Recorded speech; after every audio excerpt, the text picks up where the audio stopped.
विधाता ब्रह्मा कहने लगे कि तुम्हारी ताकत बढ़ाने के लिए, शक्ति बढ़ाने के लिए भगवान महादेव का शिवलिंग पूजन चाहिए, उसकी पूजा करें। विश्वकर्मा जी को बुलाया, सभी देवताओं के लिए श्री विश्वकर्मा जी ने शिवलिंग बना के तैयार किया। और ये भी सुनने लिखा है, विश्वकर्मण्यथा संभो कल्पयत्ता सुबानिच लिंगान सर्वदेवेभ्यो देयानी वचनात् ममः। विधाता ब्रह्मा के कहने से विश्वकर्मा जी ने देवताओं के लिए शिवलिंग बना के तैयार किए। कौन से देवता ने कौन सी शिव पिंडी के ऊपर पूजन किया है, उसका फल क्या है, ये जरूर सुन लीजिएगा। कहा गया कि पीतम मणिमय धर्मो वरुण श्यामलम शिवम। क्या जवाब दिया? इंद्र ने पद्मराग मणि के शिवलिंग के ऊपर पूजन किया है। देवराज इंद्र पद्मराग मणि के शिवलिंग के ऊपर पूजा करते हैं। विश्रवा के पुत्र कुबेर जी हैं, वो सोने के शिवलिंग के ऊपर पूजन करते हैं। धर्म देवता, क्यों डिस्टर्ब कर रहे हैं? धर्म देवता धर्मराज जी पीतल के शिवलिंग के ऊपर पूजन करते हैं। पुखराज मणि से निर्मित जो लिंग है, वरुण देवता बंधन पूजन करते हैं। कहा गया कि विश्वदेव चांदी के शिवलिंग के ऊपर पूजन करते हैं। वसुगण पीतल के शिवलिंग पर, अश्विनी कुमार जी मिट्टी के शिवलिंग के ऊपर पूजन करते हैं। माता लक्ष्मी स्फटिक के शिवलिंग के ऊपर पूजा करती है। और सूर्य देवता हैं, वो तांबे के शिवलिंग के ऊपर पूजन करते हैं। सोमराज चंद्रमा जी मुक्ता मोती के शिवलिंग के ऊपर पूजन करते हैं। अग्नि देवता हीरे के शिवलिंग के ऊपर पूजन करते हैं। कहा गया है, और कहा गया कि ब्राह्मण और ब्राह्मण की पत्नियां मिट्टी के शिवलिंग के ऊपर पूजन करती हैं। मय दानव चंदन के शिवलिंग पर, और नाग जितने भी हैं वो मूंगा के शिवलिंग के ऊपर पूजन करते हैं। ऐसा वर्णन किया। माता दुर्गा जी हैं, वो मक्खन के शिवलिंग के ऊपर रोजाना पूजन करती हैं। और योगी महात्मा लोग भस्म के निर्मित शिवलिंग के ऊपर पूजन करते हैं। यक्ष दही के शिवलिंग के ऊपर पूजन करते हैं। वर्णन किया गया है कि इतना ही नहीं है, माँ भगवती लक्ष्मी के साथ में जितने भी हैं, बाड़ासुर है वो पारे के शिवलिंग के ऊपर पूजन करता है। और मिट्टी के शिवलिंग बड़े विशेष बताए, और सबका वर्णन है कि कौन से शिवलिंग पर पूजा करने से क्या प्राप्त होता है। ये जितने भी शिवलिंग हैं शक्ति देते हैं, संसार की भक्ति, संसार की वस्तुएं देते हैं।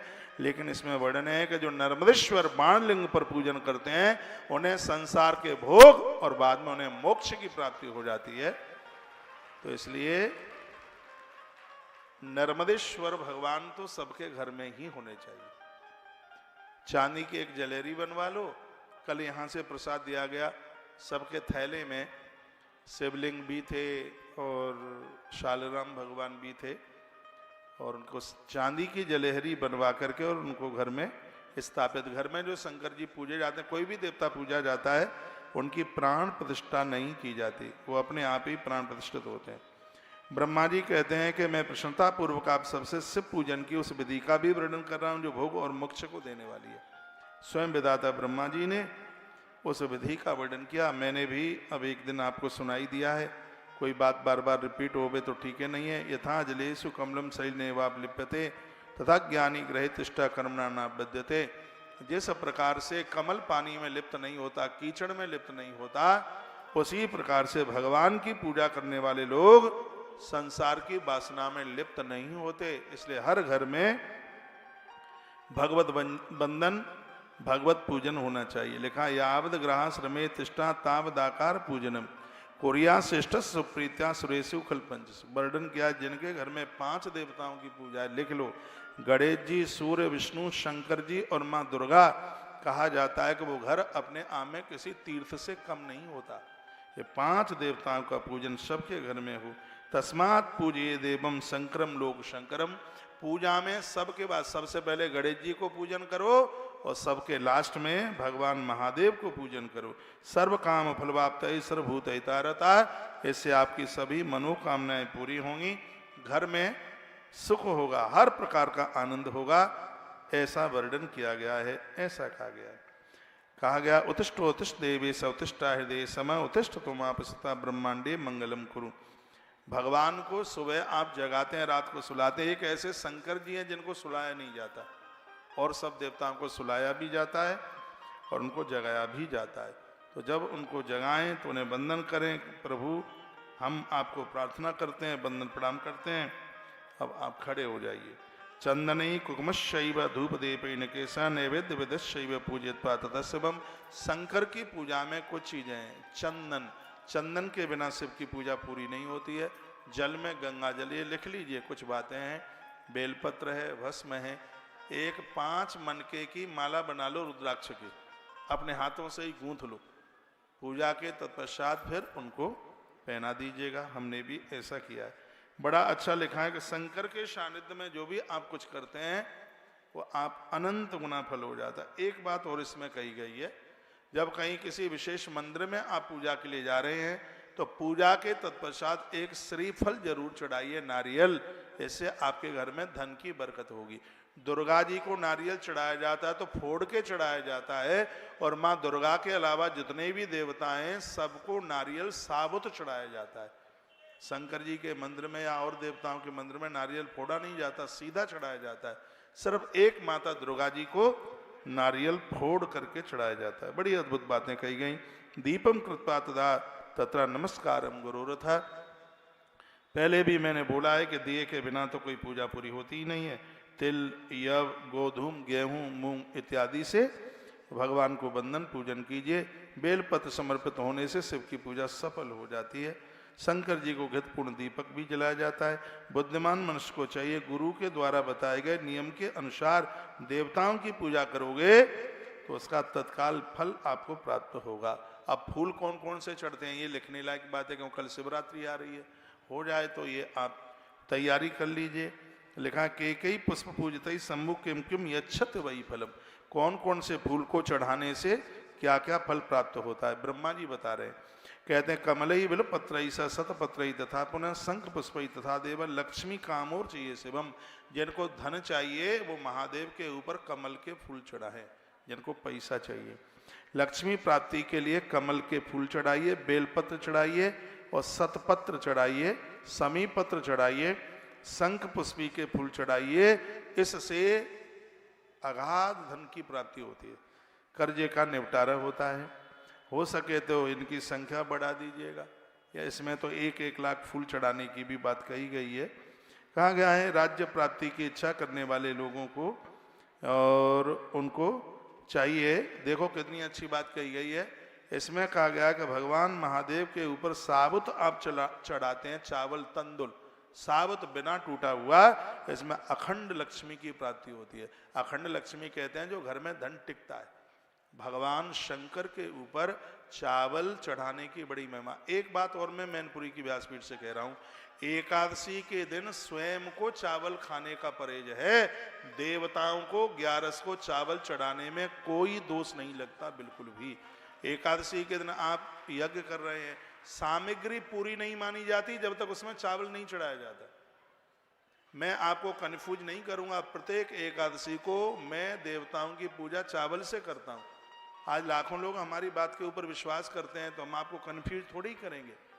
चावल एकादशी के दिन दान की महिमा है, चावल का दान कीजिए। द्वादशी को तो खैर बहुत बड़ी महिमा है ही, लेकिन एकादशी के दिन तंदुलों से चावलों से यज्ञ करने पर, देवताओं का पूजन करने पर किसी भी प्रकार का कोई दोष नहीं लगता। शंकर जी की तो पूजा ही पूरी नहीं होती है बिना चावल के। शिव पुराण में लिखा है, ये वर्णन किया गया। इसमें लिखा है कि महादेव को चावल से पूजने पर अखंड लक्ष्मी की प्राप्ति होती है। इतना धन मिलता है कि धन जगह छोड़कर, स्थान छोड़ करके नहीं जाता, ऐसा वर्णन किया गया। लिंगम शिवम तथा पुष्प अखंडम तंडुलम तथा। लेकिन लिखा हुआ है कि प्रत्येक पार्थिव लिंग के ऊपर आप खंड रहित यानी टूटा ना हो साबुत आप चढ़ाइए, चंदन चढ़ाइए। चावल को थोड़ा चंदन में रंग लीजिएगा, जल धारा से अभिषेक कीजिए, धूप दीप नैवेद्य आरती प्रदक्षिणा नमस्कार, ये सब बातों का वर्णन किया गया है। आनंद आ गया, बड़ी अच्छी बात कही गई। बोलो भक्तुवत्सल भगवान की जय। जिनके दिमाग में ये बैठा है कि भगवान शंकर को तुलसी नहीं चढ़ती, मेरी इस बात को कोई काट के बता दे, मैं श्लोक बोल रहा हूं। अध्याय 14 रुद्र संहिता सृष्टि खंड का श्लोक नंबर 28 है। इसमें लिखा है कि संसार की वस्तुएं चाहिए और मरने के बाद मोक्ष चाहिए। भुक्ति मुक्ति फलम तस्या तुलस्या पूजिए दधी। तो आप भगवान महादेव को तुलसी के पत्तों से पूजन कीजिएगा। और आनंद की बात है कि 365 दिन तुलसी चढ़ती है शंकर जी को। प्रदोष काल में तो पूजा ही पूरी नहीं होती जब तक तुलसी मंजरी न चढ़ाएं तब तक। और मैं श्लोक संख्या भी बोल रहा हूं, अध्याय नंबर 14 रुद्र संहिता सृष्टि खंड और श्लोक नंबर 28। इसमें लिखा है भुक्ति मुक्ति फलम, मुक्ति भी चाहिए और धरती के भोग सामग्रियां भी चाहिए। तो आज से ही भगवान महादेव के ऊपर तुलसी चढ़ाना शुरू कर दो, तुलसी का पत्र चढ़ाना शुरू कर दीजिएगा। और एक बात मैं और कहूं, महादेव के ऊपर तुलसी चढ़ाने से जितना पुण्य मिले वो सब आपका, और महादेव के ऊपर तुलसी चढ़ाने से जितना अपराध लगे वो सब मेरा। पुण्य आप ले लो, अपराध मुझे दे दो, और क्या है। तो तालियां तो आपको बजानी ही नहीं है बिल्कुल। तो भगवान शंकर की पूजा किन किन चीजों से देखा, मुक्ति कामो भवित दो भई दरविश्य पूजनम चरित। जो मोक्ष की अभिलाषा रखते हैं ऐसे लोगों को भगवान शिव के ऊपर दुर्वा जरूर चढ़ानी चाहिए। आनंद हो जाए। घर में कोई मरणासन्न व्यक्ति है, मेरी बात मान लो, उस व्यक्ति के स्त्री पुरुष के निमित्त 1 लाख दूर्वा भगवान शंकर के ऊपर चढ़ा दीजिए। दूर्वा की बात कही गई है। आयु की इच्छा करने वाले लोगों को दूर्वा शंकर के लिखा, आयु कामो भय दुबई दूर्वा भी पूजनम चरित। शंकर जी दूर्वा से बड़े प्रसन्न हो जाते हैं। जैसे पुत्र की कामना है वो धतूरे के फूल भगवान महादेव को चढ़ाए, धतूरे के फूल। पुत्र कामो भविद्य भाई धतूरा कुसुमश्चरित, धतूरे से पुत्र की कामना पूरी होती है। लाल डंठल वाला धतूरा चढ़ाइए, ये भी लिखा है। रक्त दंडश धतूरा पूजने स्वदश मरता। एक सफेद डंठल वाला और आता है, लेकिन जिसका पीछे का जो धतूरे का फूल जानते हैं, माय की तुरई की तरह होता है, हॉर्न की तरह। आगे से ऐसे चौड़ा, पीछे से बिल्कुल पीपिया की तरह होता है। और ये दो तरह का होता है, एक सफेद होता है पीछे से, एक लाल होता है। और दोनों धतूरे चढ़ते हैं। इसमें वर्णन किया गया कि दुश्मन को जीतने के लिए सफेद धतूरे का फूल जिसका डंठल श्वेत है, और पुत्र कामना के लिए लाल धतूरा। पीछे धतूरा तो जो पीछे का जो डंठल उसका लाल है, संतान कामना के लिए उसको चढ़ाइए। तो पंचों बात समझ में आ रही है कि हम ऐसे ही चिल्लाते जा रहे हैं? तो ये कोई टोटके नहीं है, ये स्पष्ट इस ग्रंथ में वर्णन है। अगस्त कुसुमश्चैव, अगस्त फूल कहते हैं अकौआ। अकौआ का फूल देखा है आपने? अकौए को ऐसे जब उसको उतन दें तो उसमें से रुई टाइप की निकलती है, वो भी देखा है आपने? रुई निकलती है आंख के फूल में से, अंदर से। यदि किसी नारी की कोख को किसी ने बांध दिया हो, उसे कोई दिक्कत नहीं है, फिर भी उसको संतान नहीं हो पा रही है, लोग उल्टे पुल्टे काम कर देते हैं। उस अकौए के फूल की रुई निकालकर उसकी बत्ती बना करके चमेली के तेल में उसको डुबा करके यदि उसको जलाया जाए और ओम नमः शिवाय मंत्र का जप किया जाए तो नारी का बांझपन समाप्त हो जाता है, उसकी बंधी हुई कोख खुल जाती है। उस अकौए के फूल के अंदर जो रुई है उसकी इतनी बड़ी महिमा थी। अर्क पुष्पई प्रतापस्याः कुब्ज का हार्कस्ततः। लाल और सफेद मदार अपामार्ग, इन सब फूलों का वर्णन किया। अड़हल के फूलों से भगवान महादेव की पूजा करने से भी शत्रु का नाश होता है। करवीर के फूल चढ़ाए जाए, करवीर कहते हैं कनेर, कनेर के फूल भगवान शंकर को चढ़ाए जाएं तो इससे रोग समाप्त हो जाते हैं। कनेर के फूल की इतनी बड़ी महिमा है। तो यह भी वर्णन किया। समी पत्रों से भगवान शंकर को पूजा जाए तो 1,00,000% व्यक्ति की मौत नहीं बिगड़ती, उसे मोक्ष की प्राप्ति होती है। समी पत्र हमारे यहाँ जिसको छेंकुर कहते हैं, समी के पत्ते गणेश जी और महादेव जी को बहुत ज्यादा प्रिय है। बेला के फूल चढ़ाने पर भगवान शंकर शुभ लक्षणा, जिनके बच्चे विवाह के लायक हो रहे हैं और विवाह हो नहीं पा रहा है, सगाई संबंध हो नहीं रही है, आप ये लिख लीजिए, मैं द्वारा मैनपुरी आऊंगा, तब तक गोल मटोल बहू तुम्हारे घर में आ जाएगी। महादेव के ऊपर बेला के फूल चढ़ाइए। बेला, बेला को संस्कृत में कहते हैं मल्लिका। तो लिखा है मल्लिका कुसुमत दत्तई स्त्रियम शुभ तराम शिवम। घर में सुलक्षणा नारी का आगमन हो, पत्नी का आगमन हो, उसके लिए ये बेला के फूल चढ़ाइए।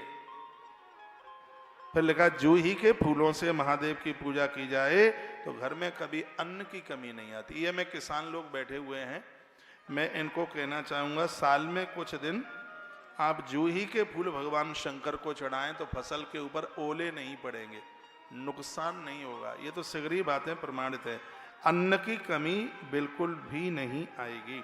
कनेर भी दो तरह के होते हैं, एक कनेर होता है पीला और एक कनेर होता है लाल, और दोनों कनेर भगवान महादेव के ऊपर चढ़ाए जाते हैं। कहते हैं एक कनेर संपत्ति देने वाला है, एक दुश्मनों को परास्त करने वाला है। तो ये बड़ी अद्भुत बातें कही गई। शंकर की पूजा करने से मन निर्मल हो जाता है।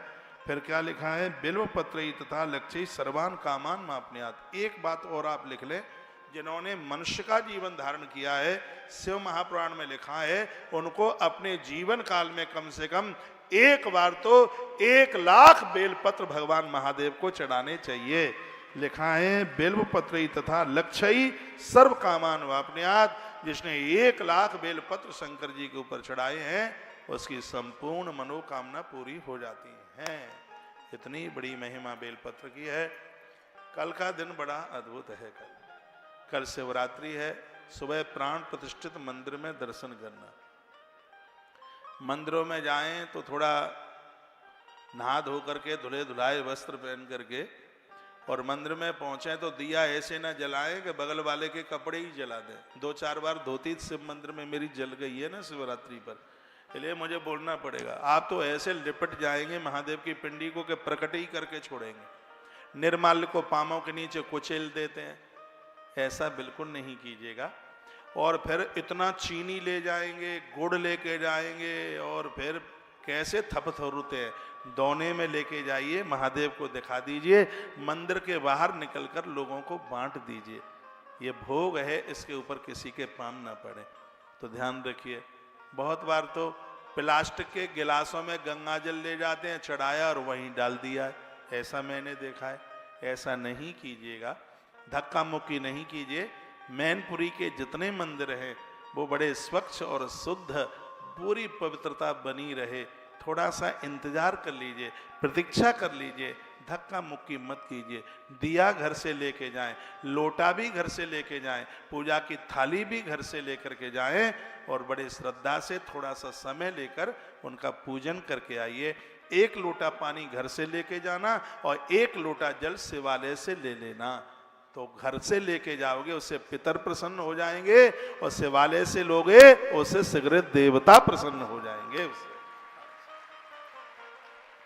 कल रात्रि को बर्फानी बाबा का पूजन कर ले। एक उपाय मैं बता देता हूं, आपके घर में फ्रीज तो है ही, तो फ्रीजर में एक गोल मटोल कटोरे में पानी भर के रख दो और एक गिलास में पानी भर दो। ज्यादा इतना बड़ा गिलास मत ले लेना, इतना ही बड़ा बहुत है, इतना बड़ा। एक कटोरे में पानी भर ले। बर्फानी बाबा की पूजा की बड़ी महिमा है, बर्फ के शिवलिंग की। तो एक कटोरे में जल भरें, उसको भी फ्रीजर में रख दें, और एक गिलास में पानी भरें, उसको भी फ्रीजर में रख दें। आज ही रख देना शाम को, और फिर कल उसको उसमें से निकाल लीजिए। मैं रात्रि की पूजा के लिए बता रहा हूं। कटोरे में से जो बर्फ जमी है उसको निकालकर चकुआ से बीच में थोड़ा, जितना गिलास में जो बर्फ जमी है उसके साइज का ऐसा गोल मटोल उसको काट लीजिएगा, और गिलास में जो बर्फ जमी है उसको निकाल लीजिए। कटोरे की जो बर्फ है वो जलेरी बन जाएगी और गिलास की जो बर्फ है वो साक्षात शिवलिंग बन करके तैयार हो जाएगा। उसको उसमें गाड़ दीजिएगा। मैं पूरे देश को कहना चाहूंगा ये बात। यदि ये बात ना होती तो लोग अमरनाथ के लिए क्यों जाते, ऐसा कल हम भी करेंगे। तो कटोरे की जो बर्फ है वो जलहरी का काम करेगी और गिलास की जो बर्फ है वो शिव पिंडी का काम करेगी। उसमें थोड़ा सा खांचा काट करके और गिलास वाली बर्फ को उसमें जमा दीजिए और फिर रात्रि में बर्फानी दादा का पूजन कीजिए। आपकी अमरनाथ की यात्रा पूरी हो जाएगी, आपको खुशियां मिल जाएंगी, आपका परिवार क्रोध को जीत लेगा।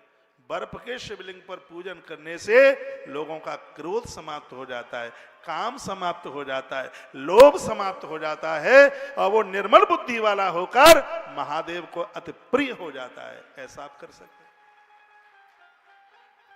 इसमें कोई पैसा लगने वाला नहीं है आपका, फ्री तो आपके घर में है ही, बस थोड़ा सा इतनी सी क्रिया करनी होगी आपको। देखो कितना आनंद आता।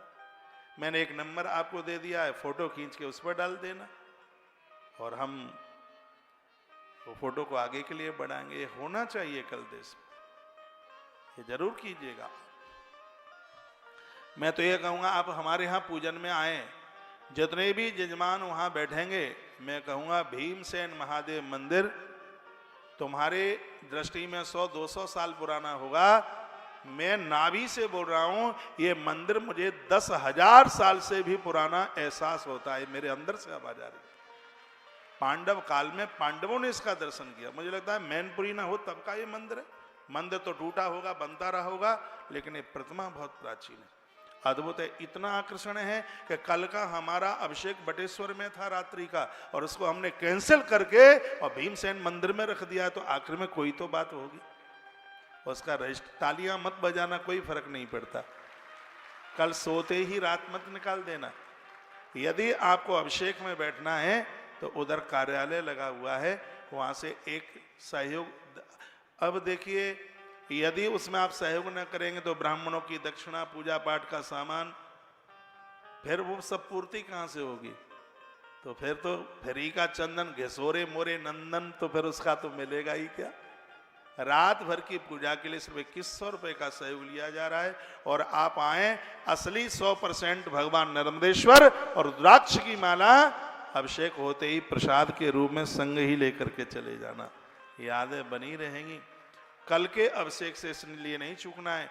3 दिन पहले मैंने बोला है, शंकर जी कहते हैं जो रात्रि में शिवरात्रि को मेरी पूजा कर लेता है उसको 1 वर्ष तक से पूजन का फल प्राप्त होता है उसे।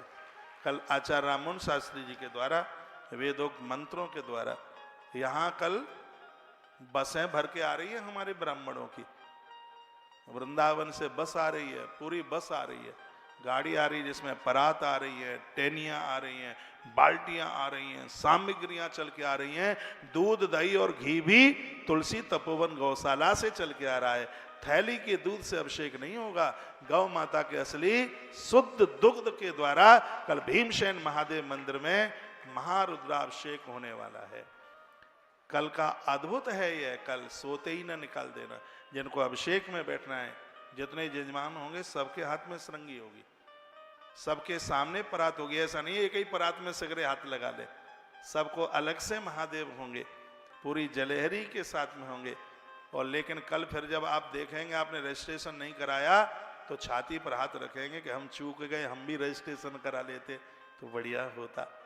तो जैसे ही कथा छूटे उसके बाद में तो वहाँ 2100 रुपये का सहयोग करके रसीद जरूर ले लेना। बिना रसीद के किसी को पैसा नहीं देना, नहीं तो गड़बड़ हो जाएगा बिल्कुल। छोटी सहयोग राशियां हैं तो हुंडी पात्र रखें, अक्षय पात्र रखें, उसमें डाल दो। और बड़े सहयोग हैं जहां व्यासपीठ तक पहुंचकर आपको पूरा बैग थैला मिल रहा है सामान का। गो अक्षयवती मेंबर वाले 21,000 रुपये का सहयोग लेके गो अक्षयवती मेंबर बना रहे हैं। यदि थैले में शंख ना निकला हो तो हमसे ले जाना, ठीक है? रसीद दिखा देना। पूजा में शंख की बड़ी महिमा है। जिनको मिल गया है वो ना आए लेने, जिनको नहीं मिला थैले में, गौ अक्षयवती वाले के लिए बोल रहा हूँ, वो अपनी रसीद दिखा करके और वो हमसे वो ले जाएंगे। तो कार्यालय में से रसीद कल के लिए 2100 रुपये का सहयोग भगवान नर्मदेश्वर शुद्ध रुद्राक्ष की माला तत्काल वहीं से आपको प्राप्त होगी। हम कल 11,000 रुद्राक्ष 2 मुखी भगवान भीमसेन महादेव को चढ़ा रहे हैं। कल 11,000 रुद्राक्ष और पूरे देश में बांटेंगे। कौन सा 2 घर पहुंचाना चाहते हैं। हम और कुछ ना कर पाए तो ये छोटे मोटे काम तो कर ही सकते हैं समाज के कल्याण के लिए, ये तो हम कर ही सकते हैं। कल हजारों की संख्या में महादेव को माला रुद्राक्ष की चढ़ाई जाएगी और वही मालाएं आपको प्रसाद रूप में मिलेंगी। तो कल के अनुष्ठान से मत चूकना। और एक बात और मैं आपको निवेदन कर दूं, शीतला माँ की कृपा से गौ माता के लिए आयोजन हो रहा है, तो आगे बहुत वर्षों तक मुझे संभावना लगती नहीं है कि कथा बहुत जल्दी द्वारा हो जाएगी। ये मौका सौभाग्य मिला है, इसलिए कथा उत्सवों में प्रवेश कर चुकी है। अब जो जितने भी दिन बचे हुए हैं एब्सेंट मत कर देना। रोज की कथा, कल आपने कथा सुन ली तो पूरे 1 वर्ष तक कथा सुनने की हाजिरी लग जाएगी। कल का इतना बड़ा महात्म है। आज की तो महिमा है ही कि आज प्रदोष काल है, कल तो घर में ताले डाल करके आओ, बच्चों को लेके आओ, सास को लेके आओ, बहू को लेकर के आओ। देखो पांडाल भी लंबा हो गया है, बढ़ गया है, कल इधर से भी खुल जाएगा, इधर भी लगेगा, इधर भी लगेगा, बैठने की कोई दिक्कत नहीं आएगी। आप आइए और इस शिव कथा का, महादेव की कथा का पूरा आनंद ले लीजिएगा। जिस विधि से बर्फानी बाबा बनाने की बात कही है वो भी आप कर सकते हैं। संग ले आना, एक परात आपको मिलेगी, बर्फानी बाबा को भी बिठा लेना उसमें और नर्मदेश्वर को भी बिठा लेना। आज ही तो आपने सुना है कि एक शिवलिंग पूजोगे तो उसका महत्व तो क्या है, जिसको धन चाहिए वो 2 शिवलिंग की पूजा एक साथ करें। आज ही तो सुनाया है हमने, है? और कार्तिक नहाओ चाहे माओ और बिना जाके हो ही नहीं ब्याह। भैया अर्थ तो चाहिए ही, पैसा चाहिए, 4 पुरुषार्थों में से अर्थ का नाम आता है। तो आप बिल्कुल कर सकते हैं। एक शंकर जी यहाँ से आपको मिलेंगे पूजने के लिए और वो फिर आपके ही होंगे, आपको ही दे दिया जाएगा। और एक अपने घर से लेकर के आ जाइए, बर्फ के शिवलिंग बना करके, आनंद हो जाएगा। एक बार जयकारा लगाओ, बोलो बांके बिहारी लाल की जय, श्री हनुमान जी महाराज की आज के आनंद की जय जय जय श्री राधे। लिखा है भगवान शंकर की पूजा करने से भुक्ति मुक्ति फलम, उन्हें सब कुछ मिलता है, किसी भी चीज की कोई कमी नहीं रहती। बेल पत्र ही तथा लक्ष्य, बेल पत्र सब अपने अपने घर से लेके आएंगे। बेल पत्र इतना सा बतासा तुम्हें लेके के आना है, इतना सा बतासा लेके आना है, थोड़ा सा गुड़ लेकर के आना है आपको, और आपको बेल पत्तियां लेके आनी है, थोड़े थोड़े से फूल लेकर के आपको आने हैं, और थोड़ी सी मूंग ले आना, मूंग साबुत, अरेर की दाल ले आना, काला तिल ले आना, ये चीजें ले आना। और थोड़ा सा गेहूं आज थोड़ा सा धो देना, कल तक वो सूख जाएगा, क्यों गेहूं धो करके सुखा करके भगवान महादेव के ऊपर चढ़ाया जाता है। जो भगवान को गेहूं चढ़ाते हैं उस घर की वंश वृद्धि कभी नहीं रुकती, ऐसा इस महापुराण के अंतर्गत लिखा है। एक विशेष मंत्रों के साथ में ये कल पूजन होगा, ये अर्चना होगी, चतुर्थ पैर की पूजा होगी। पूरी रात्रि में 4 महारुद्रा अभिषेक होंगे, उसका आप दर्शन कीजिए। सोने के लिए तो जिंदगी भरी पड़ी है। 2025 की इस शिव महारात्रि को अपनी अद्भुत रात्रि बनाइए। लिखा तंडुलारोपणो निडाम लक्ष्मी वृद्धि प्रयायते, कहा गया है जो भगवान शंकर के ऊपर बिना टूटे हुए चावल चढ़ाते हैं उनकी लक्ष्मी, उनका धन दिन दुना रात्रि चौगने के रूप में बढ़ता है। ऐसा शिव महापुराण में वर्णन है। 38 नंबर का श्लोक है, रुद्र संहिता के अध्याय नंबर 14 का 38 नंबर का श्लोक है। कहा गया कि जो बिना टूटे चावल शंकर जी को चढ़ाते हैं उसके घर में धन बढ़ता है, उनका व्यापार बढ़ता है, उनके काम में कभी कोई कमी नहीं आती, ऐसा वर्णन किया गया है। भगवान शंकर को जो शिवरात्रि के बाद में अमावस्या को 12 ब्राह्मणों को भोजन कराता है। आदित्या संख्या तत्र ब्रह्माण्यो यन भोजनता, लक्ष्य पूजा तथा जाता सांगम च मंत्र पूर्वकम, उन्हें महादेव की 1 लाख बार पूजा करने का तत्काल पुण्य प्राप्त हो जाता है, उनका अनुष्ठान सिद्ध हो जाता है। भैया 12 ब्राह्मण ना जमा पाओ तो अमावस्या को 1 तो जमा दो कम से कम। संख्या तो इसमें 12 है, लेकिन 12 ना जमा पाओ तो कम से कम 1 ब्राह्मण को भोजन करा देना। और आपको न मिले ब्राह्मण जमाने के लिए तो हमें बोल देना, हमारे गुरुकुल में वृंदावन में बहुत ब्राह्मण है, कोई कमी नहीं है, नहीं तो आप यहाँ ये कर सकते हैं। और तिल से भगवान को आप पूछ सकते हैं। गोधूमनस्ता पूजा प्रस्ता संकृषा, गोधूम कहते हैं गेहूं को। तो ये सब बातों का वर्णन मतलब यहाँ कहा गया है। मरीची, काली मिर्च से भगवान शंकर की पूजा करोगे शत्रु फैल हो जाएगा, उसकी बुद्धि बदल जाएगी। कल रात्रि को काली मिर्च भी 5, 7, 21 काली मिर्च भगवान महादेव के ऊपर जरूर चढ़ाइए। आप कहोगे कहाँ लिखा है? शिव पुराण में लिखा है। श्लोक नंबर है 57, अध्याय नंबर है 14, रुद्र संहिता सृष्टि खंड 57 नंबर के श्लोक में लिखा है, मरीचस्ता पूजा शत्रु नाश करी स्मृता। शत्रु मरेगा नहीं तो उसकी बुद्धि बदल जाएगी महादेव के ऊपर काली मिर्च चढ़ाने से। मैं तो ये कहूँगा कि जो घर में ऐसे ठेस बुद्धि वाले हैं, बस लड़ाने के अलावा, झगड़ने के अलावा और उनके पास में कोई काम ही नहीं है, परमात्मा उनकी बुद्धि को बदल दे, परिवर्तन कर दे, तो ऐसा संकल्प लेते हुए एक 21 काली मिर्च भगवान महादेव के ऊपर पूजन में चढ़ा दीजिए। ले तुम आना, मंत्र में चढ़वा हम देंगे। 21 गिन के ले आना, 21 दाने ले आना, आनंद हो जाएगा। आया समझ में? बोलो भक्तवत्सल भगवान की जय। हनुमान जी महाराज की जय हो। धारा गंगा जल शैव भुक्ति मुक्ति फल प्रदान एता सर्वाशया प्रोक्ता मृत्युंजया समुद्भवा। जो भगवान शंकर के ऊपर गंगा जल चढ़ाएंगे उन्हें तत्काल महामृत्युंजय मंत्र जपने का फल प्राप्त होगा। तो कल दिन में रात में जब भी समय मिलता है महादेव की पिंडी के ऊपर गंगा जल जरूर चढ़ाइएगा। वो वर्णन के स्वग्रहे कलहो नित्यम। जिनके घर में रोजाना झगड़े होते हैं ऐसे लोगों को तद्धारया कृतयाम्बई सर्व दुखम विलीयते। उन घरों के झगड़े समाप्त हो जाएंगे जो महादेव को शिवरात्रि पर पूजन करेंगे, उनका महारुद्राभिषेक करेंगे। वो तो स्पष्ट श्लोक में लिखा है, स्वग्रहे कलहो नित्यम। जिसके घर में रोजाना झगड़े होते हैं, कलह होते हैं, महाशिवरात्रि की पूजा घर के झगड़े को समाप्त कर देगी, खत्म कर देगी। तो कल की पूजा से पूरा देश, मुझे पूरी दुनिया में 250 देशों में सुना जा रहा है, मैं सबको कहना चाहूँगा कल महादेव की पूजा से कोई रुकिए नहीं। कुछ नए श्रोता आ गए हैं तो एक बार मैं फिर बात को रिपीट कर रहा हूँ, वैसे हर बात को मैं बार बार रिपीट नहीं करता। कल बर्फानी बाबा का भी पूजन कीजिए। एक गोल कटोरे में बर्फ जमाइए, एक गिलास में जमाइए। जो कटोरे की बर्फ है उसको जलेहरी बना दीजिए, थोड़ा सा खांचा काट के, और गिलास वाली बर्फ को उसमें गाड़ दीजिए।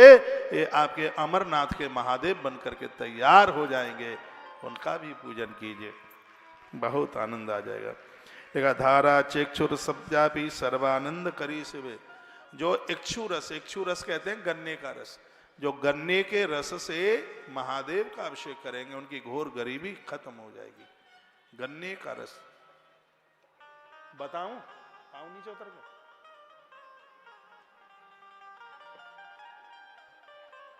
गन्ने के रस से जो भगवान की पूजा करेंगे, धारा चेक्षु रसस्यापि सर्वानंद करी शिवे, उनको अत आनंद की उपलब्धि होगी, उनको धन मिलेगा। इतनी बढ़िया बात कही। शत्रुओं के नाश के लिए बताया गया तेल की धारा से भगवान का पूजन किया जाता है। रोगों के निपटारे के लिए काली सरसों, ये तो मैं कल परसों भी बोला हूँ, पीली सरसों के तेल से दुश्मन को परास्त करने के लिए भगवान महादेव का महारुद्राभिषेक होता है। कुछ भी नहीं आता है, ओम नमः शिवाय का जप करते हुए, और ये आप कर सकते हैं। सूर्य कोटि प्रतीका से विमानी सर्व काम गई। सूर्य लोक जाते हैं वो लोग अंत में मोक्ष को प्राप्त होते हैं। ये भगवान महादेव की पूजा का इतना बड़ा फल है, इतना बड़ा आनंद है। बोलिए शंकर भगवान की जय हो। आज के आनंद की जय हो। जय जय श्री राधे श्याम। अब आइए हम एक ऐसी अद्भुत कथा में प्रवेश कर रहे हैं जहाँ भगवान कैलाशपति कैसे बने। इस चरित्र को सब सुन लीजिएगा, कोई भी न रहे बिना सुने। भगवान भोलेनाथ किस प्रकार से वो कैलाशपति बन गए, तो इस कथा को सुनने से तो मुझे लगता है कि कैलाश यात्रा का ही फल प्राप्त हो जाए। हिंदुओं के लिए, हम सनातनियों के लिए एक सबसे बड़ी यात्रा है जिसका नाम है कैलाश यात्रा है, सबसे बड़ी। तो 70 साल के बाद में तो कैलाश की यात्रा होती नहीं है। मानव जीवन मिला है, समय मिल जाए, मौका मिल जाए तो कैलाश की यात्रा कर लेना। वहाँ वीजा और पासपोर्ट की वहाँ आवश्यकता होती है वहाँ जाने के लिए। तो कैलाशपति भगवान शंकर कैसे बने, अब कुछ देर के लिए आप आसन लगा करके बैठ जाएं और हमारे साथ जुड़ करके अब इस कथा को आप सुन लें कि भगवान कैलाशपति कैसे बने। तो ब्रह्मा जी कथा नारद जी को सुना रहे, कहते आसीद कामपल्य नगरे सोम याजित कुलोद्भव। एक कामपल नाम का नगर था, ये वही कामपल्य है जहाँ की द्रौपदी मैया थी। कथा सतयुग की है, बहुत पुरानी है। दीक्षित हो यज्ञ दत्ताख्यो यज्ञ विद्या शारदा। इस गांव में एक यज्ञ दत्त दीक्षित रहते थे, ब्राह्मण थे। ब्राह्मणों में गोत्र होता है ना दीक्षित, यहाँ बैठे होंगे कुछ लोग दीक्षित। हाँ। तो यज्ञ दत्त दीक्षित, वेद वेदांग विप्राज्ञो वेदांत दिश दक्षिण, चारों वेद उनको कंठस्थ थे, नित्य गायत्री का जप करते हैं। बढ़िया ब्राह्मण है, असली खाटी ब्राह्मण है। जो गायत्री का जप करता है, जनेऊ पहनता है, जनेऊ धारण करता है, चोटी की महिमा समझता है, ऐसा ब्राह्मण रोज यज्ञ भी कर ले, रोज ना करे 8, 10, 15 दिन में कर ले, उसके तो दर्शन करने से पाप ताप प्रताप संताप दूर हो जाते हैं। देखा अग्नि शुश्रूण तो वेदाध्ययन तत्परा, नित्य ये ब्राह्मण देवता हवन यज्ञ करते थे। समय आया उनका विवाह हुआ, पत्नी आई, समय आने पर उनको एक बच्चा हुआ, आसीद गुड़ निधि नाम, उसका नाम रख दिया गुड़ निधि। बच्चा छोटे से बड़ा हुआ, दुनिया का कोई ऐसा दोष नहीं था जो उस बच्चे में चल के ना आया हो, क्योंकि माता पिता का ध्यान नहीं था। एक बात इस ग्रंथ से मैं कहूंगा, पिताजी का ध्यान न होगा तो बच्चे मूर्ख हो जाएंगे, वंश का ध्यान नहीं होगा तो बच्चे कायर हो जाएंगे, और माँ का ध्यान नहीं होगा तो बच्चे चरित्रहीन हो जाएंगे, और स्वयं का ध्यान न होगा तो दरिद्र हो जाएंगे। कितनी बढ़िया वजनीक बात कही जा रही है। बच्चे चरित्रहीन हो गए हैं तो इसमें दोष माँ का है, क्योंकि औलाद के बारे में जितना माँ को पता होता है उतना और किसी को जानकारी नहीं होती। बेटा बेटी कोई भी हो, बच्चों की अच्छाई उनकी कमियां माँ को पता होता है, लेकिन वो इतनी सीधी है, इतनी भोली है कि वो बताती नहीं है किसी को। तो इस माँ की इतनी ज्यादा लापरवाही रही, इसने बच्चे को देखा नहीं, बच्चा बहुत बड़ा चोर बन गया, शराबी बन गया, लुटेरा बन गया। 19 साल का हुआ, उसका विवाह कर दिया गया। और मैं तो बहुत बार कहता हूं कि यदि इनके अंदर दोष है, कमियां हैं, जुआरी हैं, शराबी हैं, इनको कुआरा घूमने दो, इनकी शादी ही ना करो बिल्कुल भी। दूसरे की बिटिया की जिंदगी क्यों बिगाड़ रहे हो भाई? ये हमें पता है कि बहू सबको चाहिए, बहू तो गुलाब जामुन से भी अच्छी लगती है। हाँ बहू देखो, बूढ़ी माता की कमर सीधी हो जाती है जब बहू चल करके आती है, बहू के मारे तो सब इतने खुश हो जाते हैं, लेकिन बहू वाला गुण भी तो उसके अंदर होना चाहिए। ये सब बातें यहाँ वर्णन की गई हैं और मैं आपको निवेदन कर रहा हूँ। 19 साल का हुआ, उसका विवाह कर दिया गया, ब्राह्मण के घर में जन्म हुआ है, ऐसा कोई दोष नहीं है जो उसके अंदर ना हो। जब 19 साल का हो गया तब मां समझ आ रही है, देखो ये तो वही बात हो गई, कस्तूरी की क्यारी करी, केसर की दीनी खाद, और पानी दियो गुलाब को तो रही प्याज की प्याज। बच्चों के अंदर दुर्गुण आ गया है तो लाख कोशिश करना, भैया वो नहीं सुधरने वाले, इसलिए छोटे में ही इनके ऊपर ध्यान रखिए। 35 में सुधारोगे तो चूहा मार दवाई खा लेगा, पंखे से लटक जाएगा, घर छोड़ करके भाग जाएगा, ऐसा ही होगा। इसलिए बच्चा 10-11 का हो गया है, 12 का हो गया, तब तक ये आप डांट सकते हैं। चाणक्य ने कहा था कि 16 साल का हो गया है तो मारो मत, फिर तो उसके साथ मित्र जैसा व्यवहार करना होगा। 16 का हो गया फिर उसके ऊपर हाथ नहीं उठाना है, वो तो मित्रवत जैसा हो गया। अब छोटा मत समझो, पापा की जूतियां उसके पाँव में आने लगी हैं, पापा का पजामा उसकी कमर में आने लगा है, अब छोटा नहीं है, अब पूरा का पूरा उसके ऊपर ध्यान रखिए। आज वो माँ रोने लगी, माँ समझाती है और कहती है, बेटा तेरे मामा का इतना नाम है, तेरे ससुर का इतना नाम है, और तू इतना बिगड़ा हुआ है। स्वसरोपी ही ते मान्य सर्वत्र गुणशीलता, ततोन तरफ से किम न त्यज्या द्रवतस्ता। तुम्हारे ससुर भी अपने गुण और शील में पूरी दुनिया में पूजे जाते हैं। जब उनको ये पता लगेगा कि हमारा दामाद इतना बिगड़ा हुआ है तो उनको कैसा लगेगा। पिता पितेत पापी या सुतिस्मस्तनानुगा, तुम्हारे पिता पापी नहीं हैं, रोजाना यज्ञ करके पानी पीते हैं, वे तो श्रुति स्मृतियों के पथ पर चलने वाले हैं, उनके चरणों में मेरा मन हमेशा लगा रहता है, और वो भगवान महादेव के इतने बड़े भगत हैं, और पता नहीं मेरा ऐसा कौन सा अपराध था जिसकी वजह से तू पैदा हुआ है। अब यहाँ एक बात कहने वाला हूं मैं, वो सुन लीजिएगा। इसमें लिखा है कि न चतुष्नाथ पीय मुखम दुष्टस्य वीक्षितम, बड़ा प्यारा है श्लोक है। इतना बड़ा धर्मात्मा ब्राह्मण नित्य हवन यज्ञ करता है, और तो भी घर में एक ऐसी संतान का आना हुआ, तो इसका कारण क्या रहा? इसका कारण यह रहा कि नारी 5-4 दिन के लिए ऋतुकाल में होती है, और वो 5-4 दिन के भीतर यदि नारी के गर्भ में संतान आ गई तो 1,00,000% औलाद बिगड़ी हुई जन्म लेगी। ग्रंथ तो कहता है कि चांडाल पैदा होगा। ये जो 5-4 दिन के भीतर में जो ऋतुकाल का समय है, जिसमें नारी पूजा पाठ के लायक नहीं होती, चौका चूल्हे पर नहीं जाती, मठ मंदिर नहीं जाती, ऐसे समय पर स्त्री पुरुष को बड़ा दूर रहना चाहिए, पति पत्नी को। यदि इन 4 दिन के भीतर में यदि संतान उदर में आ गई, पेट में आ गई, तो उसको चांडाल ही, वो दुर्मति वाला ही पैदा होगा। और यहां कुछ ऐसा ही हो गया। अच्छी संतान को जन्म देने के लिए माता पिता की सावधानी होती है। यदि वो केससी बढ़िया होती तो रावण इतना दुष्ट नहीं होता।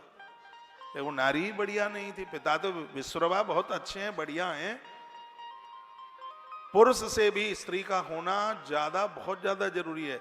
हिरण्यकश्यप बड़ा बदमाश है, 1 नंबर का बदमाश है हिरण्यकश्यप, लेकिन माता कयाधु इतनी संस्कारवान है कि राक्षस कुल में भी उसने भक्त प्रहलाद को जन्म दे दिया।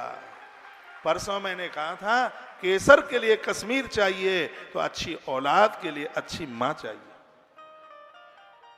मां के पास जितनी अच्छाइयां होंगी, बच्चे उतने ही अच्छे हो जाएंगे, उतने ही बढ़िया हो जाएंगे।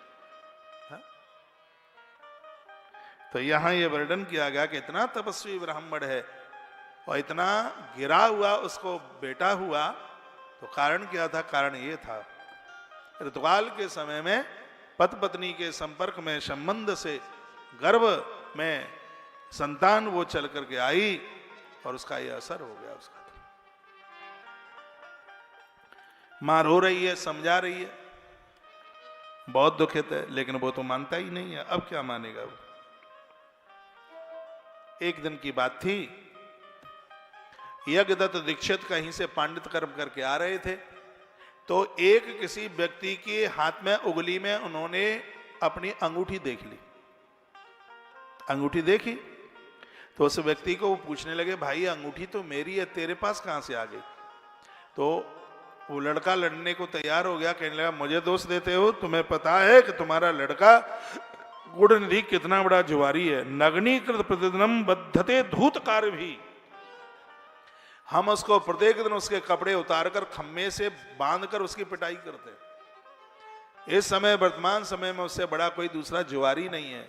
देखो, हाथी दांत के आभूषण, वो जुआ में हार के गया है।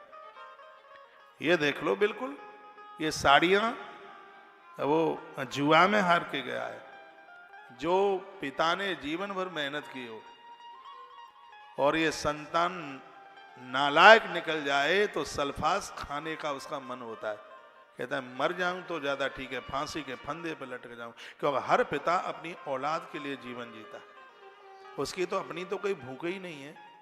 एक पेंट में 2 साल निकाल देता है, दिन रात मेहनत करता है, झूठी कसमें खाता रहता है, सिर्फ औलाद के लिए, सिर्फ संतान के लिए।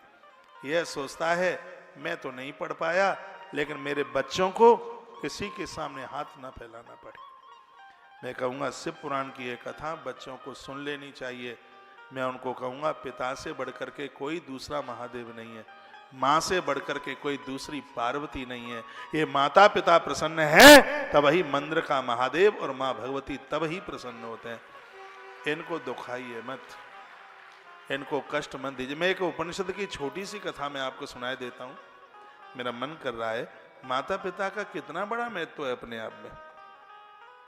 एक जीव मृत्यु लोक के लिए चला, रोने लगा। भगवान ने कहा क्यों रो रहा है? कहता है मैं धरती पर जा रहा हूं, मुझे संभालेगा कौन? भगवान ने कहा उसके लिए 2 लोग मैंने भेज दिए। वो कहता है भूख लगेगी, होठों की भाषा कौन समझेगा? का 2 लोग भेज दिए। मेरी व्यवस्थाएं कौन करेगा? उसके लिए 2 भेज दिए। मैं शॉर्ट में सुना रहा हूं। तो जीवने का आदमी एक हर काम के लिए 2 आपने भेजे, तो ये तो बहुत भीड़ हो जाएगी, मैं संभालूंगा कैसे? परमात्मा ने कहा वो 1000 नहीं होंगे, 1000 का काम करने वाले 2 ही होंगे। तो जीवात्मा ने कहा वो कौन है जो 1000 का काम 2 ही कर लेंगे? भगवान ने कहा एक का नाम है माँ और दूसरे का नाम है पिता। माता पिता होंगे जो औलाद के लिए हजारों का काम अकेला कर देते हैं। जीवात्मा रो पड़ा और कहने लगा भगवान, तो मैं तो उन माता पिता का ऋणी हो जाऊंगा, उनका कर्जदार हो जाऊंगा, उनके ऋण से मुझे मुक्ति कैसे मिलेगी? भगवान की भी आंख में आंसू आ गए।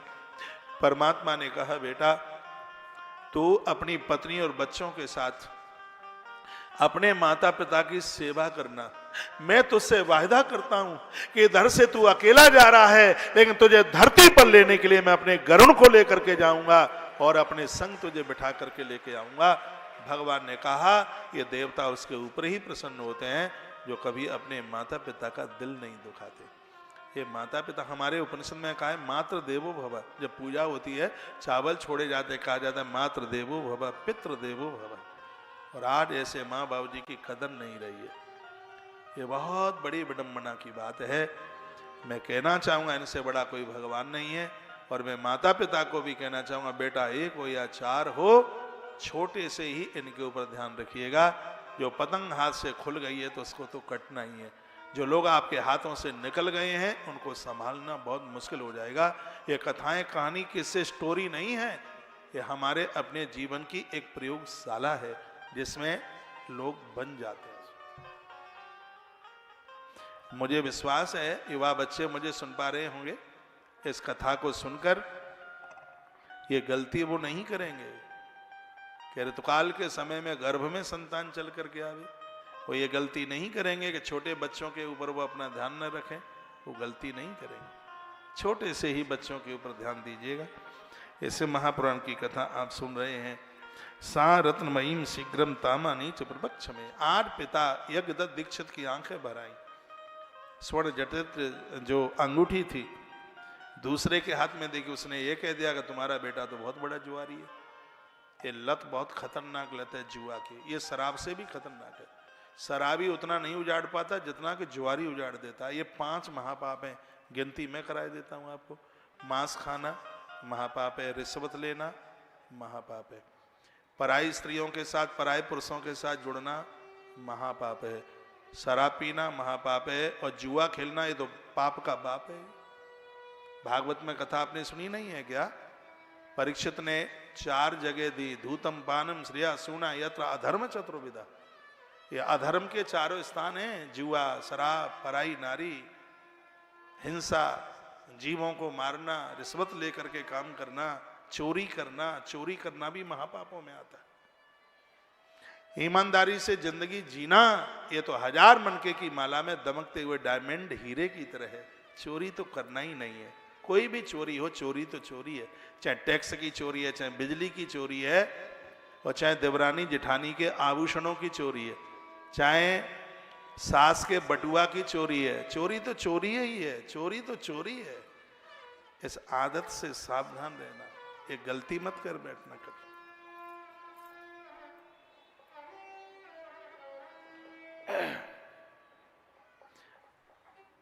धरती पर ऐसा जीवन जीना है, जिसके भी पास हैं आप, 2 साल, 10 साल, 5 साल, जितना भी आप रहें, आपके नाम की छाप चले। और आज मंगलवार है, मैं तो कहूंगा हनुमान की तरह जियो। हनुमान कौन है?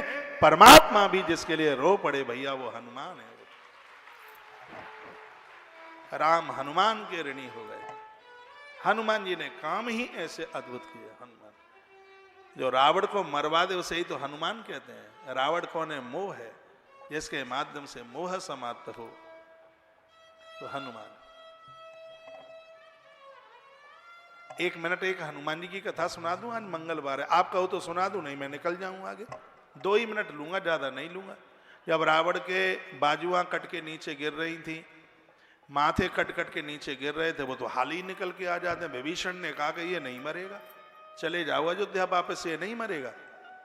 राम जी ने कहा क्यों? कहा इसकी नाभि में जब तक बाण न लगेगा ये तो मरेगा नहीं। क्यों? हम तीनों भाइयों ने एक जगह बैठ के तब किया।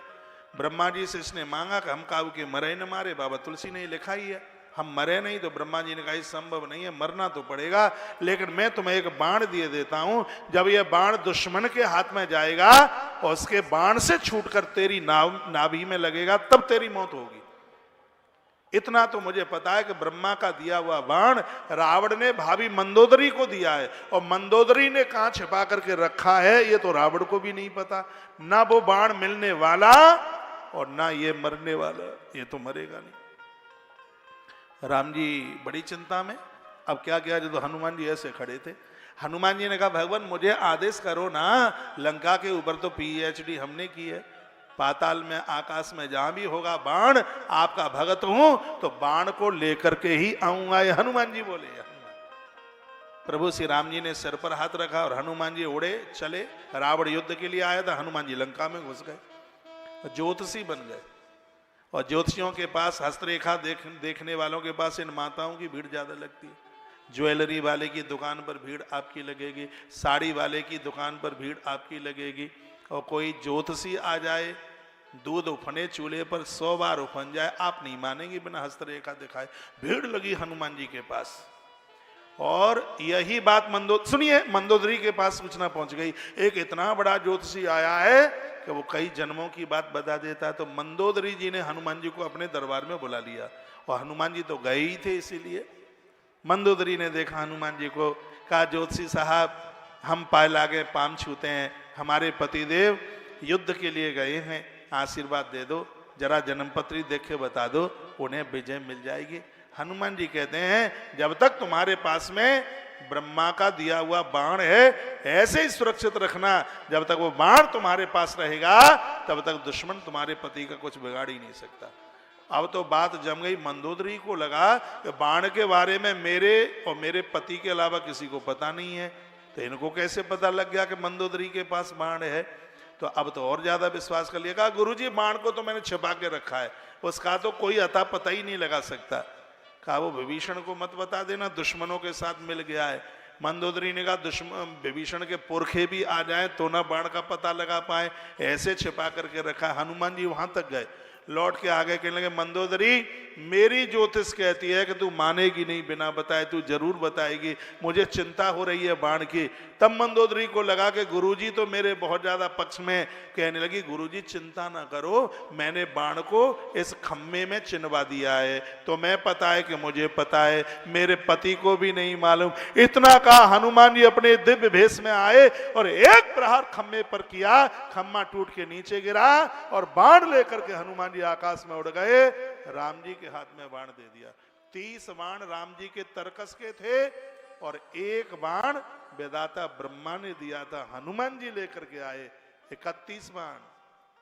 10 बाणों ने माथे काटे, 20 बाणों ने भुजाएं काटी और 31वां बाण रावण की नाभि में लगा, तब रावण के प्राण ले लिए गए थे।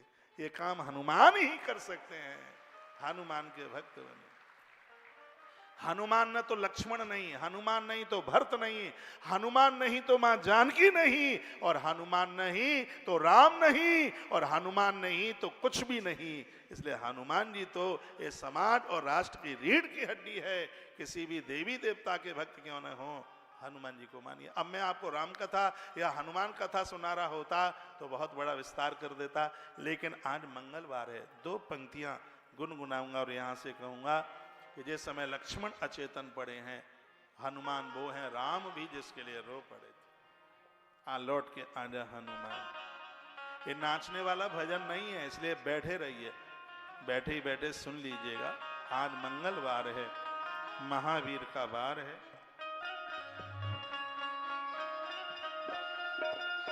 एक बात और बोलूंगा मैं आपको,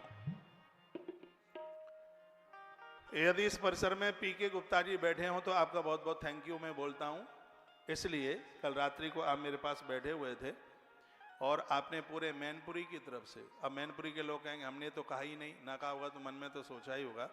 उनका महाराज जी गौशाला का इतना बड़ा काम बढ़ रहा है, तो ये लिफाफा बांटने की व्यवस्था जब तक कथा चले तब तक रोजाना कीजिए, क्या इससे आप सहमत हैं? मैंने तो आपको ये तो बोला नहीं है कि आप उसमें 5000 ही रखिए, मैंने ये बोला है जो आपसे सहयोग बने सो। मैं यहां से कहूंगा सावन के महीने में सड़क पर घूमने वाले जितने नंदी थे, मैं तो आपको भी बोल रहा हूं, मैनपुरी में जितने भी नंदी हैं, मैं महादेव की व्यासपीठ से बोल रहा हूं, सगरे वृंदावन भेज दो, एक को भी वापस नहीं किया जाएगा। असली देसी नंदी होना चाहिए। 10 गायों के बराबर पालने का जितना पुण्य मिलता है, उतना एक नंदी को पालने से उतना पुण्य प्राप्त होता है। आज प्रदोष का दिन है, यहाँ से जितने भी लिफाफे बांटे जाएंगे नंदी बाबा के लिए, हरे चारे के लिए, लाल किताब में भी लिखा है, गरुड़ पुराण में भी लिखा है, यदि कुंडली में पितृदोष है तो गौवंश को हरा चारा खिलाइए। तो आज के जितने लिफाफे आगे से लेके पीछे तक, बच्चे निकलेंगे आगे और पीछे, ये मेरे आगे बेटियां बैठी हैं इस परिसर में, यदि तुम भी लिफाफा श्रोताओं को पहुंचाओ तो मैं छाती पर हाथ रख के कहता हूं कि भगवान महादेव इतना बढ़िया घर वर तुम्हें देंगे, क्या कहूं मैं, आनंद हो जाएगा। दे दो जाकर के बेटियां लेके जाएंगे, कुछ पीछे से बांट दो, कुछ आगे से। सामने गौ माता का हुंडी पात्र रखा है, पैसा लाए हो 1 कुंटल हरे चारे का सहयोग 500 रुपया, उससे कम भी रख सकते हो, उससे ज्यादा भी रख सकते हो। जब जाओ तो हुंडी में रख देना, जगह जगह कहीं ड्राम रखे होंगे उसमें रख देना, और आज नहीं लाए हैं तो घर ले जाना और कल घर से भर कर के ले आना। इधर कुछ बेटे खड़े हो जाएंगे, वो भी बंटवा देंगे, इस बच्चे को दे दो। ये तो गौ माता का काम है, ये अकेला आश्रम का ही काम थोड़े ही है। एक सूचना और सुन लीजिए, कल भगवान महादेव का विवाह है, शिवरात्रि के समय पर शंकर का विवाह। आपके बेटा बेटी अच्छे ढंग से विवाह को प्राप्त होंगे। कल की कथा अद्भुत है, कल की कथा छोड़ना नहीं है। लिफाफे कल भी बांटे जाएंगे। आपके छोटे छोटे सहयोग के द्वारा गौ माता के लिए बहुत कुछ अच्छा हो जाएगा। आश्रम की जितनी टीम है वो भी लग जाए। एक भी भरे पांडाल में जितना भी श्रोता बैठा है, मना मत करना। लिफाफा आपके पास में आवे तो भीमसेन बाबा के लिए ताली बजाना, शीतला माँ के लिए ताली बजाना। धरती पर धनवानों की कोई कमी नहीं है, ये तो भगवान कृपा करे, किसका स्वीकार करना चाहता है, ये तो भोलेनाथ कृपा करे।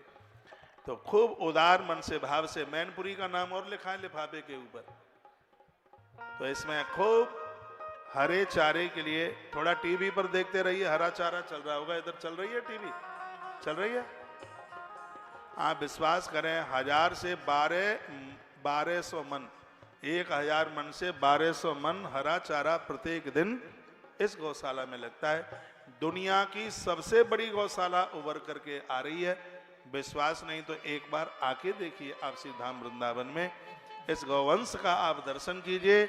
आज की जितनी भी सेवा है वो सब नादियों के लिए है, नंदी के लिए है। आज का सहयोग गौ माता के नंदियों के लिए समर्पित हो रहा है। भले आपने कल लिफाफे लिए, परसों लिए, क्या फर्क पड़ता है? इतना बड़ा आयोजन हो रहा है, तुम कथा कराते तो कितना रुपया लग जाता?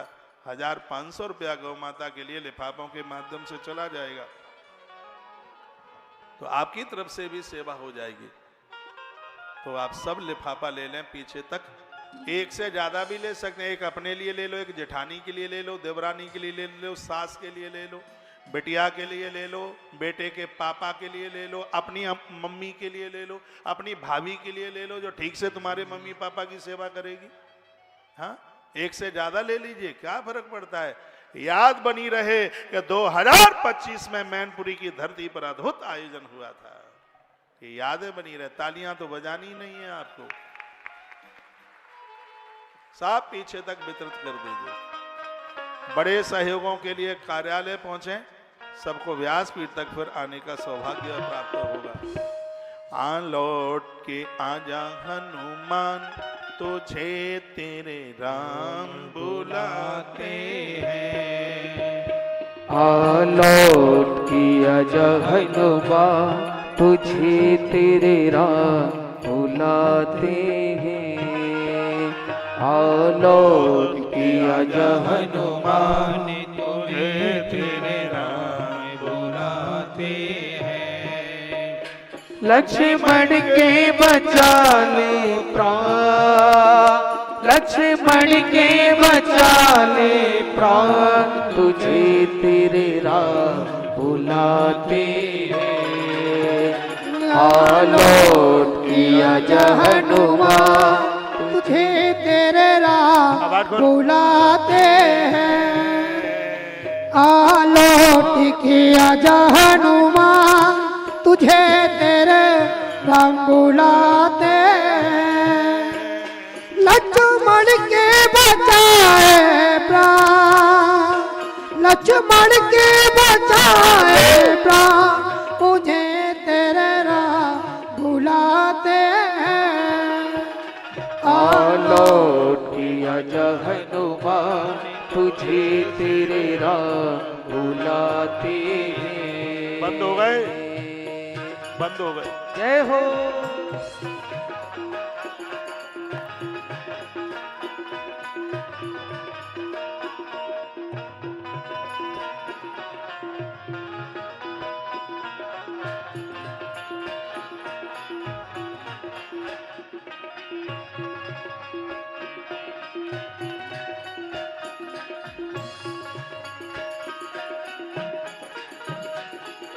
प्यारे पवन सुतला दे संजीवन, क्यों अब तक ना आए। प्यारे पवन सुतला दे संजीवन, क्यों अब तक ना आए। रो रो मैं तुझको मैं पुकारूं, नरवा नर तू भिलाए। चहु ओर दिखी समिसार,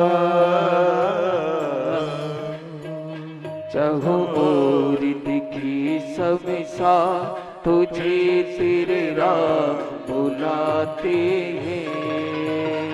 आलोट किया जा हनुमान, तुझे तेरे राम बुलाते हैं। जय हो बालाजी महाराज की।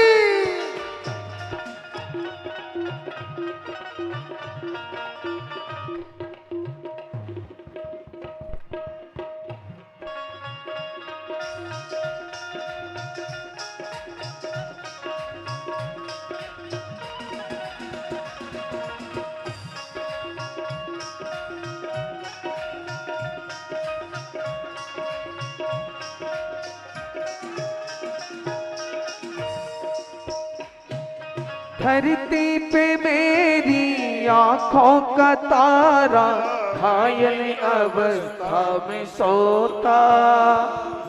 धरती पे मेरी आंखों का तारा, घायल अवस्था में सोता।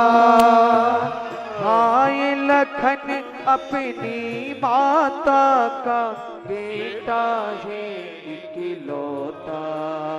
अब सुध लोगी हनुमान, कब सुध लोगी हनुमान, तुझे तेरे राम बुलाते हैं। आलोट किया जा हनुमान, तुझे तेरे राम बुलाते हैं। लक्ष्मण के बचा ले प्राण, हो लक्ष्मण के बचा ले प्राण, तुझे तेरे राम बुलाते हैं। आलोट किया जा हनुमान, तुझे तेरे राम बुलाते हैं। आलोट किया जा हनुमान, तुझे तेरे राम बुलाते हैं। लक्ष्मण के बचा ले प्राण, लक्ष्मण के बचा ले प्राण, तुझे तेरे राम बुलाते हैं। आलोट किया जा हनुमान, तुझे तेरे राम बुलाते हैं। जय हो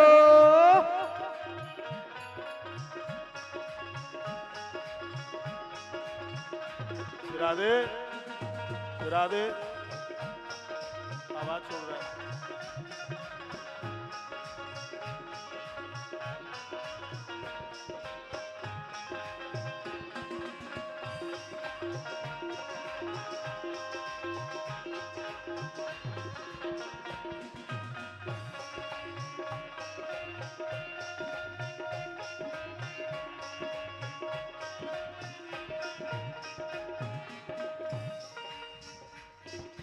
बीती ये सारी रहने की अब तो क्षण भर भी ना बाकी। बीती सारी रहने की अब तो क्षण भर भी ना बाकी।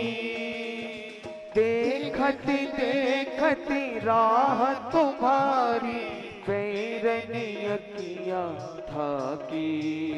सूर्योदय लेगा जा, सूर्योदय लेगा प्राण, तुझे तेरे राम बुलाते हैं। आलोक किया जा हनुमान, तुझे तेरे राम बुलाते हैं। लक्ष्मण के बचा ले प्राण, लक्ष्मण के बचा लो प्राण, तुझे तेरे राम बुलाते हैं। आलोट किया जा हनुमान, तुझे तेरे राम बुलाते हैं। जय हो।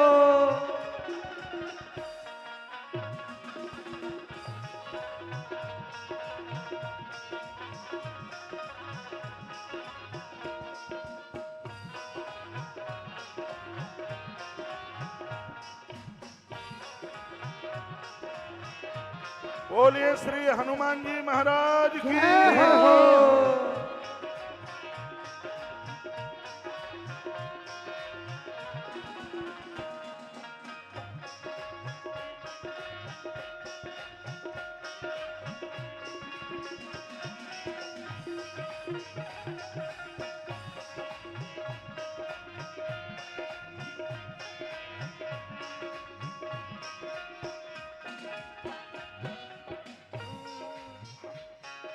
पहली किरण योगी ने ना पाई, ले आए संजीवनी। पहली किरण उगने ना पाई, ले आए संजीवनी। मूर्छा दूर करी लक्ष्मण की, तन कर दीना कंचनी। मूर्छा दूर करी लक्ष्मण की, तन कर देना कंचनी। बजरंग तू ही बलवान, बजरंग तू ही बलवान, तुझे तेरे राम बुलाते हैं। आलोक किया जा हनुमान, तुझे तेरे राम बुलाते हैं। लक्ष्मण के बचा ले प्राण, लक्ष्मण के बचा लो प्राण, तुझे तेरे राम बुलाते हैं। आलोक किया जा हनुमान, तुझे तेरे राम बुलाते हैं। आलोक किया जा हनुमान, तुझे तेरे राम बुलाते हैं। आलोक किया जा हनुमान, तुझे तेरे राम मेरे राम, मेरे राम। बोलिए श्री हनुमान जी महाराज की जय। जय जय श्री राधे। श्याम। अभी कथा चलेगी, आप जहां खड़े हैं वहीं आप बैठ जाइएगा। और अभी हम उधर चल रहे हैं कि भगवान शंकर कैलाशपति कैसे बने, इस कथा को हम सुने लेते हैं। आप सुन रहे थे यज्ञदत्त दीक्षित का बेटा, जिसका नाम है गुणनिधि, जीवन खत्म हो गया, बहुत बड़ा जुआरी बन गया। पिता बहुत बड़ा दुखी था, भारी। पिता घर पर चल के आया तो अपनी घरवाली को बोला, कुपुत्र औलाद को पैदा करने वाली, तेरा दुष्ट पुत्र कहाँ है? वो थरथर कांपने लगी। दीक्षितायन कुत्रास्ति धूर्तो गुणनिधि सुताः, तेरा धूर्त बच्चा कहाँ है? ग्रंथ में लिखा है कि व्यक्ति निपुत्री रह जाए लेकिन उसके घर में गलत औलाद जन्म न ले। लिखा है अपत्रुत्तम वरम नृणाम कुपुत्रात् कुल पांसनात्, कुल को कलंकित करने वाले कुपुत्र की अपेक्षा मनुष्य पुत्रहीन रह जाए तो ज्यादा बढ़िया है, लेकिन कुपुत्र पैदा ना हो। यह वर्णन किया गया। वो बहुत रोए और उन्होंने उस घरवाली को और उसके बच्चे को घर से बाहर कर दिया। ग्रंथ में बातें तो बहुत अद्भुत अद्भुत लिखी हैं। लिखा है कि घर से स्त्री को निकालना अपराध है। लिखा यह भी कहा गया है, नारी के पास चरित्र नहीं है तो घर से उसको बाहर निकालने में, त्याज्यत करने में दोष नहीं लगता। पति परमेश्वर है, ये सब जानते हैं, पति भगवान हैं। लेकिन ये भी इसी ग्रंथों में लिखा हुआ है कि यदि पति चरित्रहीन है तो ऐसे पति को छोड़ने में नारी को कोई भी दोष नहीं लगता, बिल्कुल भी नहीं लगता। ऐसा नहीं होता कि नारी तो पातिव्रत धर्म खूब निभाए और पुरुष लोग ना निर्वहन करे। उर्मिला अयोध्या में अपने धर्म का निर्वहन करती है तो लखनलाल वन में अपने धर्म का निर्वहन करते हैं। स्त्री पुरुष दोनों को ही चरित्रवान होना चाहिए। विदुर ने कहा था, यदि दुर्योधन को जब मैंने कहा था तब तुम त्याजित कर देते तो आज हस्तिनापुर को आज का यह दिन देखने को नहीं मिलता। वही बात यहां पर लिखी गई है।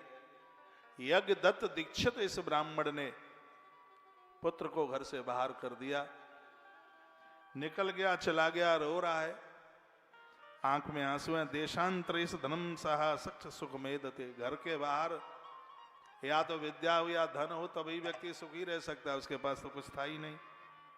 एक वृक्ष के नीचे बैठ करके आंसू बहा रहा है, कहता है कि मैंने अपनी मां की बात नहीं मानी। अतदीनम तरुर मूलम भान रस्ताम चलम गता। ये कथा पूरी शिवरात्रि से जुड़ी हुई है, ठीक से सुन लीजिएगा, इसको आपके काम आएगी। संध्या का सूर्य अस्त हो गया था और ये एक वृक्ष के नीचे बैठा हुआ था, दुखित था, रो रहा था। रात्रि हुई 9 बजे लगभग। बगल में शिवालय था, भगवान महादेव का मंदिर था।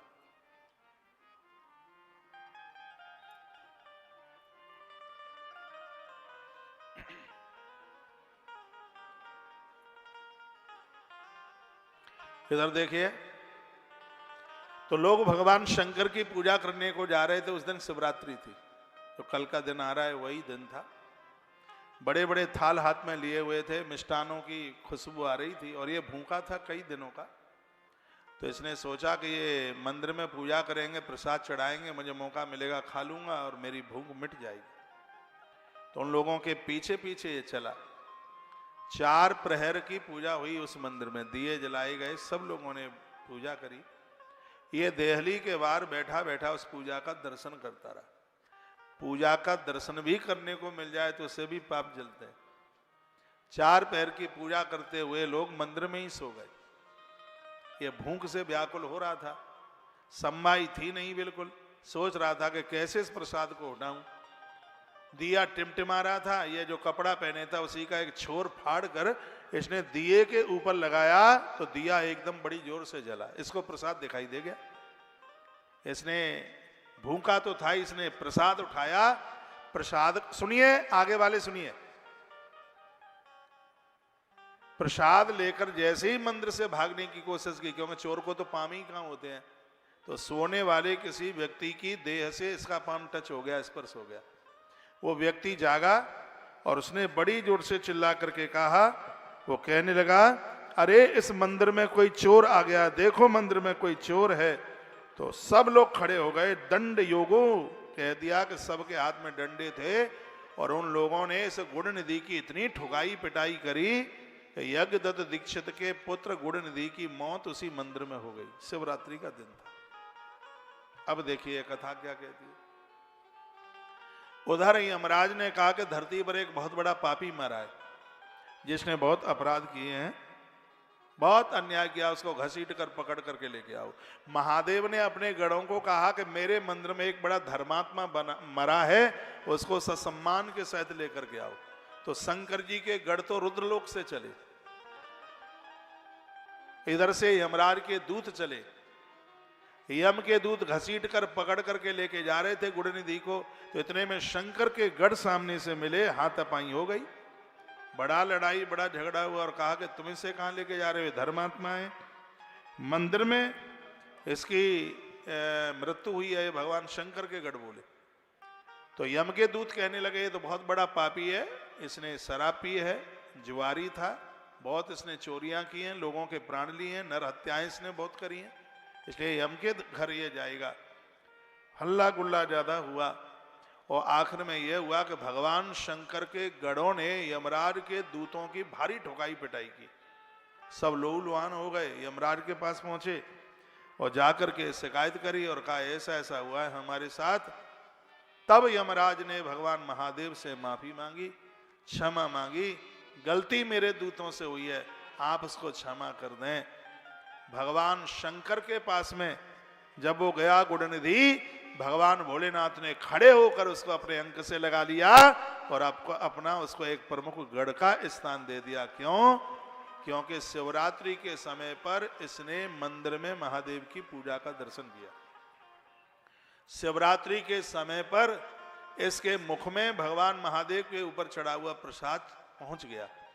ग्रंथ कहना चाहता है कि अनजान में भी हम भगवत दर्शन कर लेते हैं, भगवान का प्रसाद हमारी जिह्वा पर पहुंचता है तो उससे हमारे पाप तो कटते ही है। ग्रंथ कहता है कि शिवरात्रि की इतनी बड़ी महिमा, इतना बड़ा महात्म्य, जिंदगी भर जिसने अपराध किया और क्षण भर में वो अपराधों से बिल्कुल मुक्त हो गया, भगवान का प्रमुख गढ़ बन करके रहा। एक दिन की बात थी, भगवान भोलेनाथ ने कहा, बेटा बहुत समय तुझे यहाँ हो गया है, तू हमसे कुछ मांगना चाहे तो तू हमसे मांग ले, तुझे क्या चाहिए? तो उसने कहा कि मैं मृत्यु लोक जाना चाहता हूँ, मुझे मृत्यु लोक भेज दीजिएगा। तो कह दिया कि अरिंदम का पुत्र दम बनकर धरती पर यह पैदा हुआ। दम इत्याविधान वृक्ष सुवास परायणा, राजा अरिंदम का पुत्र दम बन के आया। जितने भी टूटे फूटे मंदिर थे सबका इसने जीर्णोद्धार कराया। कथा एक बड़ी अद्भुत बात कहती है, जिस काम को करते करते हम मरते हैं, अगले जन्म में हमारी क्रिया वहीं से आरंभ होती है। इसने महादेव का दर्शन किया मृत्यु के समय पर।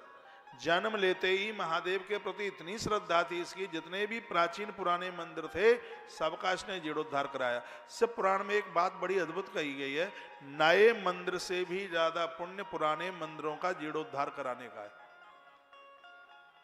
नया मंदिर तब बनवाइए जब नगर में पुराने मंदिर ठीक से चल रहे हैं। पुराने मंदिरों का जीर्णोद्धार कराइए, लिपाई पुताई कराइए, है कुत्ते घुस रहे हैं अंदर, किवाड़ नहीं है किवाड़ लगवाइए, जोत नहीं जल रही है जोतें जलवाइए, लीपा पोती करवाइए, रंग पेंट करवाइए, अच्छा सा पुजारी वहाँ रखिए, प्रसाद की व्यवस्था रखिए, वहाँ घी तेल की व्यवस्था रखिए। वहाँ ग्रंथ कहता है जीर्णोद्धार मंदिर का आप कराएं, बहुत बड़ा पुण्य है।